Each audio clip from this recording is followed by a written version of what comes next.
When your mind is restless, even the smallest sound feels like thunder. When your thoughts are scattered, even the calmest day feels like a storm. But when you master inner stillness, the world begins to change its tone. The same noise that once irritated you becomes nothing more than background music. The same people who used to trigger your emotions lose their power, because peace was never out there. It was always within you, waiting for your attention. Inner stillness is not something you achieve by running away from the world or silencing everyone around you. It begins when you stop chasing every thought, every feeling, and every external validation that passes by. Most people are addicted to mental noise. They wake up and immediately fill their minds with endless chatter, plans, regrets, comparisons, fears, and distractions. They don't even realize that their inner peace has been sold for the price of attention. But once you begin to observe your thoughts without letting them control you, a strange and beautiful thing happens. The noise fades, and a quiet power takes its place. Stillness is not weakness. It is the highest form of strength. It is what separates the calm warrior from the chaotic crowd. Anyone can react, argue, or defend themselves when provoked.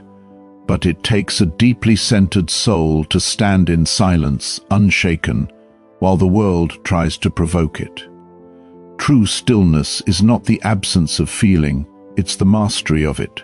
You still feel the sting of criticism, the pull of temptation, the burn of anger, but you choose not to let it control your state. You become the observer of your emotions, not their prisoner. The moment you stop reacting to every disturbance, you begin to reclaim your power. People lose interest in disturbing you because they can no longer feed on your reaction. They sense the calm in your energy, the depth in your silence. You are no longer predictable. You are no longer easy to manipulate. When others see that your peace cannot be taken, they either rise to your level or fall away. Inner stillness is also the key to clear thinking.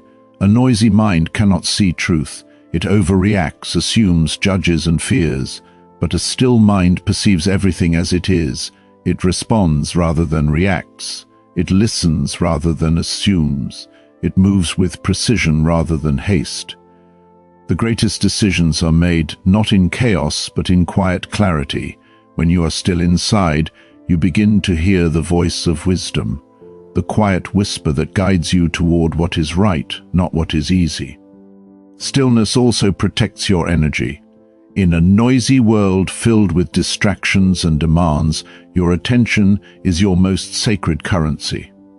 Every time you allow someone or something to disturb you, you give away a piece of that currency. But when you are grounded in stillness, you become selective with your energy. You no longer respond to every message, every argument, every drama. You move with intention, not impulse. The truth is, no one can disturb you without your permission. The moment you understand this, you stop blaming others for your inner chaos. The power returns to you. Inner stillness is a discipline. It takes practice to sit in silence, to breathe through discomfort, to let the world spin without losing your center. But once you taste it, you'll never go back. Because in that stillness you discover something extraordinary. Peace is not found when the world quiets down. It's found when you do. And once you master that, nobody, not circumstances, not opinions, not even your own fears, will ever be able to disturb you again. Detachment is not coldness, it is freedom. It is the art of being fully present, yet untouched by the chaos that surrounds you. Most people believe peace comes from controlling everything, people, outcomes, situations. But true peace begins when you stop trying to control and start letting things be as they are. Detachment is not about caring less, it's about caring correctly. It means you no longer let the external world dictate your internal state.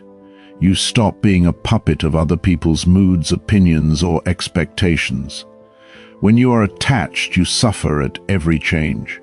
You cling to outcomes, and when they shift, as they always do, you crumble. You become restless when things don't go your way, anxious when people withdraw, and desperate when plans fall apart. But when you are detached, you see the flow of life as it truly is, ever moving, ever changing, never yours to control. You don't resist the current, you move with it. You understand that what leaves you was never meant to stay, and what stays was never yours to possess. Detachment gives you back your energy. So much of your exhaustion doesn't come from hard work, but from mental attachment, overthinking what others think, obsessing over how things will turn out, replaying conversations that no longer matter. When you detach, that weight lifts. You stop fighting invisible battles in your mind. You begin to see that not everything requires your reaction, your explanation, or your effort. Some things simply require your silence and your absence. There is a deep power in being able to walk away without bitterness. When you detach, you stop trying to force understanding where it's not wanted. You stop seeking validation from people who cannot see your value. You stop explaining your worth to those determined to misunderstand it. You no longer beg the world to treat you right. You simply align yourself with peace and let life remove what disrupts it. Detachment does not make you emotionless. It makes you emotionally intelligent. You still feel love, disappointment, and joy, but you don't drown in them. You experience emotions without becoming them. You can feel deeply, but act wisely. You begin to live from awareness rather than impulse.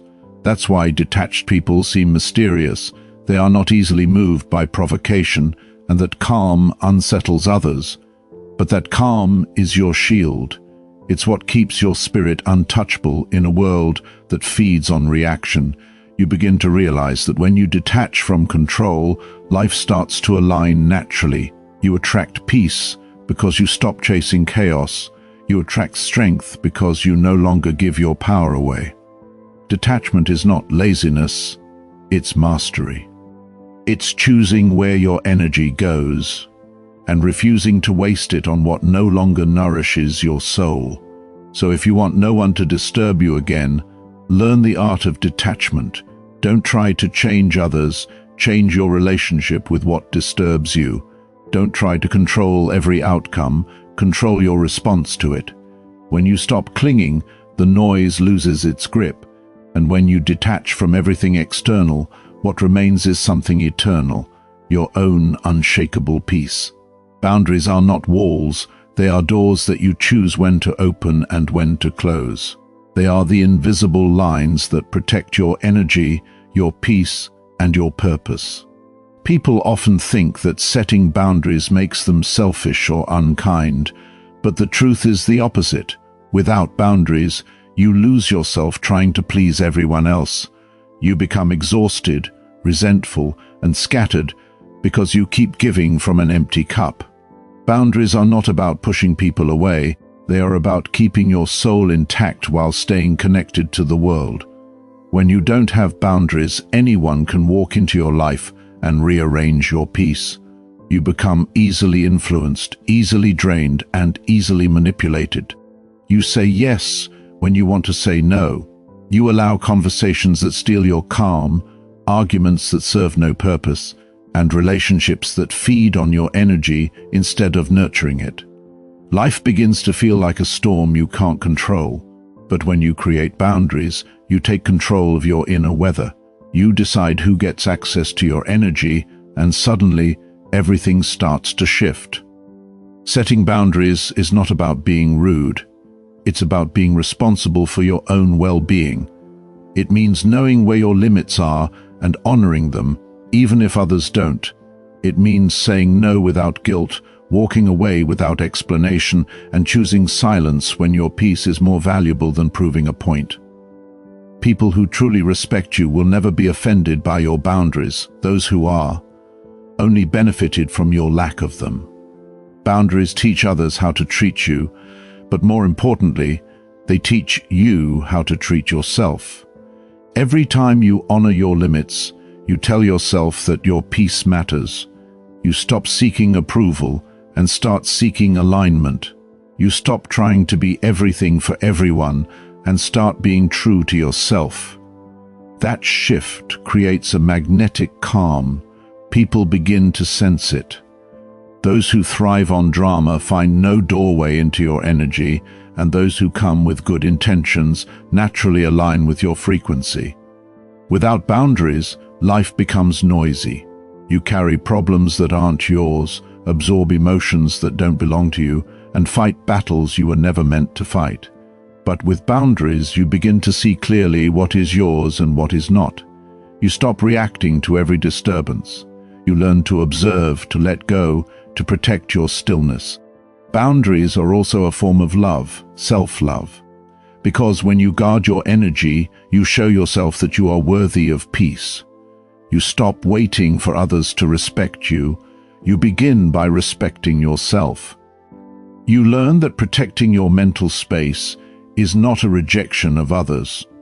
It is an affirmation of your own value. Some people will test your boundaries. They will call you distant, cold, or difficult. But that's because your silence exposes their chaos. Don't let that shake you. Stand firm. Protect what you've built inside. You owe no one constant access to your mind or your emotions. If you truly want a life where no one disturbs your peace again, build boundaries like sacred gates around your soul. Let only those who bring light step through. You'll notice something powerful. The moment you draw those lines, your world becomes quieter, your mind becomes clearer, and the only thing that remains is peace that no one can touch. Self-awareness is the beginning of true power. Until you understand yourself, your triggers, fears, insecurities, and hidden desires, you will always be an easy target for disturbance. People will press your buttons because you haven't yet discovered where those buttons are. Life will keep repeating the same lessons because you haven't yet faced the root of what controls you. Self-awareness is not about fixing yourself. It's about seeing yourself clearly. It is the courage to look into the mirror of your mind and accept both the light and the shadow staring back at you. Most people run from self-awareness because it's uncomfortable. They drown their silence with noise, their loneliness with distractions, and their confusion with opinions. But when you slow down and listen, when you observe your reactions instead of defending them, you begin to see the patterns that rule you. You realize that it's not always others disturbing your peace. It's often your own unhealed emotions responding to them. The person who triggers you is not your enemy. They are your teacher. They show you where you are still wounded, still attached, still unconscious. The self-aware person cannot be easily manipulated because they know what belongs to them and what doesn't. They don't take everything personally. They see when someone's behavior is a projection, when words are just noise, and when silence speaks louder than arguments. This awareness gives them an incredible calm. They are no longer thrown off balance by every conflict because they've learned to separate truth from illusion. Self-awareness also reveals how much of your energy is spent trying to control others. You begin to notice the subtle ways your ego seeks validation, recognition, or superiority. You realize that many of your battles were not about peace, but about pride, and that realization humbles you. You stop needing to prove your worth and start embodying it quietly. You no longer crave to be understood by everyone because you finally understand yourself. When you are self-aware, solitude becomes your strength, not your weakness. You start enjoying time alone because it's in silence that you meet your real self, the one that doesn't wear masks or chase approval. You start to notice what environments drain you, what conversations dull your spirit, and what habits keep you small. And with that awareness, you begin to make conscious choices, to walk away, to release, to realign. The beauty of self-awareness is that it turns pain into wisdom. Every emotional wound becomes a message, every failure a mirror, every rejection a redirection. You begin to see that everything happening outside is a reflection of what's happening inside. When the inner world becomes clear, the outer world follows. Self-awareness is a lifelong discipline. It asks you to stay honest, even when it hurts. It asks you to take responsibility for your reactions, your patterns, and your peace. But once you embrace it, you become untouchable in the most profound way, not because the world stops testing you, but because you stop being reactive to its tests. When you know yourself deeply, no one can disturb you again. You become immune to manipulation, grounded in truth, and guided by inner clarity. The noise around you continues, but it no longer defines you. For the one who understands themselves becomes like still water, reflecting everything, yet disturbed by nothing. Emotional control is the quiet crown of the strong. It is the ability to feel deeply yet respond wisely, to face chaos without losing your center. Most people believe emotions must be expressed immediately, that anger must roar, sadness must spill, and excitement must explode. But those who master emotional control understand something far deeper. Not every emotion deserves expression, and not every reaction deserves release. Power lies not in suppressing emotions, but in governing them. When you are ruled by emotion, you are at the mercy of the world. A single word can ruin your day. A small rejection can shake your confidence. A fleeting doubt can paralyze your will. You become like a leaf in the wind, blown in every direction by circumstances beyond your control. But when you learn to observe your emotions without being owned by them, something changes. You stop reacting impulsively. You stop needing to defend every feeling. You begin to breathe between the trigger and the response, and in that small space, your true power awakens. Emotional control is not coldness. It's not the absence of feeling, it's the presence of wisdom. You still feel anger, but you channel it into strength. You still feel sadness, but you let it deepen your compassion. You still feel fear, but you use it as a compass pointing toward growth. Instead of drowning in your emotions, you learn to surf their waves with balance. You understand that emotions are messengers, not masters. They are meant to inform you, not to imprison you. The world often confuses emotional control with suppression. Suppression is denial, control is awareness. Suppression buries feelings until they explode. Control transforms them into understanding. The emotionally controlled person doesn't fake calm. They are calm because they've stopped letting the external world dictate their internal state. Their peace doesn't depend on how others act or what situations arise, it's built on self-mastery. Once you begin to master your emotions, you'll notice something remarkable. People lose their power to disturb you. Arguments that once consumed your energy no longer interest you. Drama feels foreign. Manipulation becomes transparent. You respond to hostility with silence, to chaos with composure, and to ignorance with distance. The moment you stop reacting, you become unpredictable, and in that unpredictability lies strength.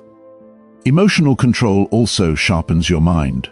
A calm mind can see patterns that an emotional mind cannot.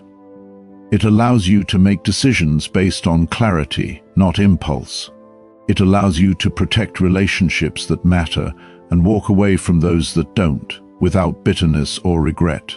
It allows you to see truth where emotion once blurred your vision. To master emotional control, you must practice presence. Watch your thoughts. Breathe when anger rises. Count your emotions before you speak. Feel everything, but let nothing own you. Each time you resist the urge to react, you train your mind to stay still amid noise. Each time you choose patience over rage, understanding over pride, you reclaim power that was once scattered.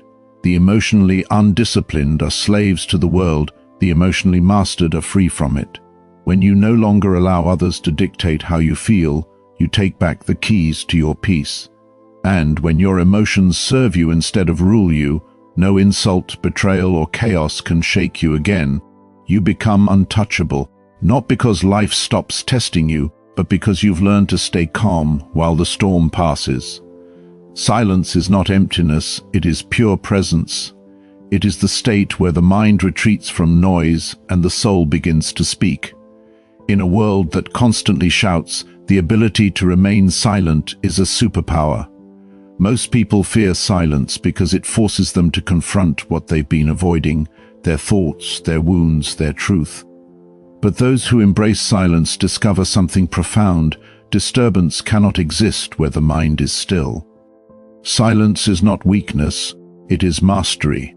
It is the voice of self-control, the weapon of the wise, and the refuge of the powerful.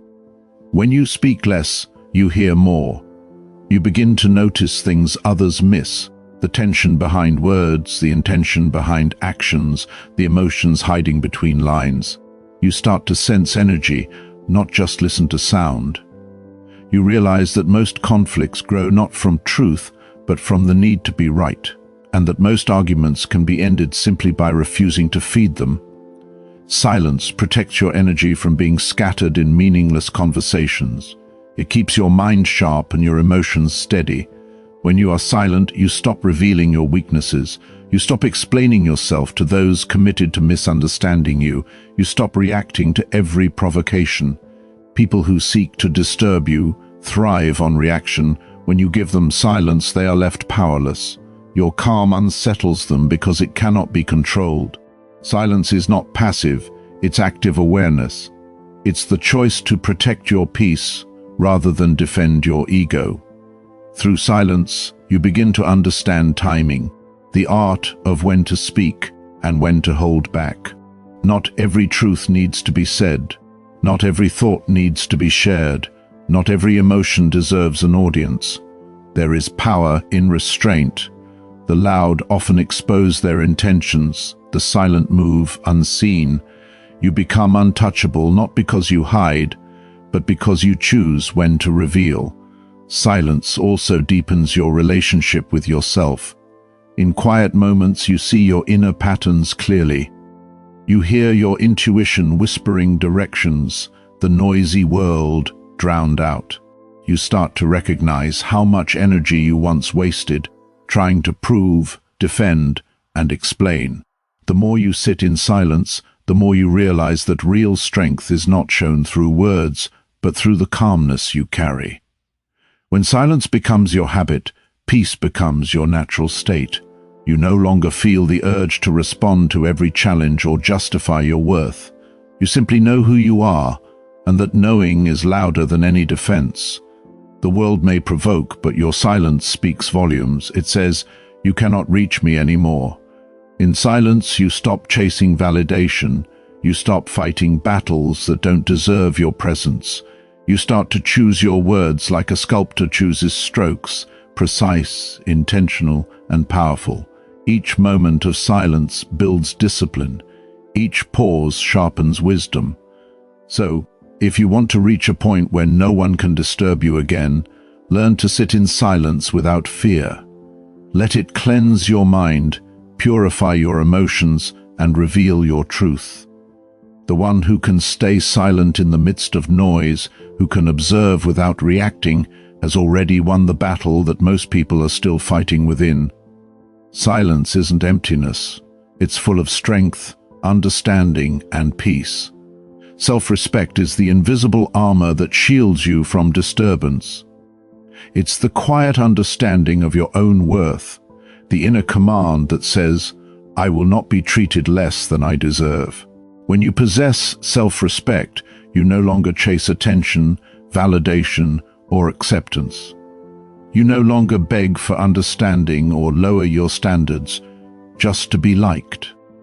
You stop explaining your boundaries, stop justifying your silence, and stop apologizing for protecting your peace, because you know that respect isn't demanded from others. It's reflected by how you treat yourself. Without self-respect, you become vulnerable to every external influence. You tolerate behavior that drains you. You stay in situations that devalue you. You let people disturb your energy because you've forgotten your own value. But the moment you rebuild your self-respect, everything shifts. You no longer tolerate what weakens you. You no longer chase what confuses you. You become selective, not from pride, but from clarity. You realize that your time, your presence, and your peace are sacred currencies that not everyone deserves to spend. Self-respect is not arrogance. It is quiet confidence rooted in awareness. It doesn't need to boast or prove. It simply exists. When you walk with self-respect, your energy speaks before you do. People feel it. They sense that you cannot be manipulated or controlled because your worth no longer depends on their approval. You don't over-explain your decisions, you simply make them. You don't argue with disrespect, you walk away from it. That silent strength unsettles those who once thrived on your weakness. Self-respect teaches you that solitude is not loneliness, it's alignment. When you truly respect yourself, you'd rather walk alone in peace than be surrounded by noise that dims your spirit. You stop seeking company just to fill silence, and instead, you begin to enjoy your own presence. You realize that the right people will never demand you to shrink, and the wrong ones will always try to. The difference lies in whether you have the courage to choose yourself when it's hardest. People lose the power to disturb you when they realize they can't reach you through guilt, flattery, or manipulation. Your boundaries become unshakable, your words fewer but sharper, and your actions consistent with your worth. You begin to command respect without saying a word, because you no longer operate from insecurity, but from self-awareness and discipline. When you carry self-respect, you stop being reactive. Insults lose their weight. Disrespect meets silence. Negativity bounces off your calm because you no longer see it as personal, it's simply noise. The person who respects themselves deeply cannot be disturbed easily. They stand grounded in an unspoken truth. Peace is not something to find, it's something to protect. And that's the final key to becoming untouchable. When you know your worth, when you carry yourself with quiet dignity and unbending standards, the world adjusts. The wrong people fall away, the right ones recognize you. The chaos outside no longer finds a doorway in, because once self-respect takes root, you no longer chase peace, you are peace. And from that moment on, no one will ever be able to disturb you again. In the end, peace isn't something the world gives you. It's something you build from within. The secret lies not in silencing others, but in mastering yourself. When you learn stillness, detach from outcomes, set firm boundaries, cultivate awareness, control your emotions, embrace silence, and live with self-respect, you become untouchable. The world still moves, chaos still exists, and people still test you, but none of it can reach the calm at your core. True strength is not loud or forceful, it's quiet, steady, and deeply grounded. It's the strength of the one who walks through noise without being shaken, who chooses response over reaction, and who protects their energy like something sacred. The moment you realize your peace is your responsibility, you stop giving others permission to disturb it. You stop explaining, stop reacting, stop chasing, and start observing, choosing, and aligning. You begin to live from a place of inner authority, not external approval. That is where real freedom begins. When you master yourself, you master your world. And when you carry that kind of peace, the world will notice. It won't be because you conquered others. It will be because you finally conquered yourself. From that day on, no one will ever disturb you again.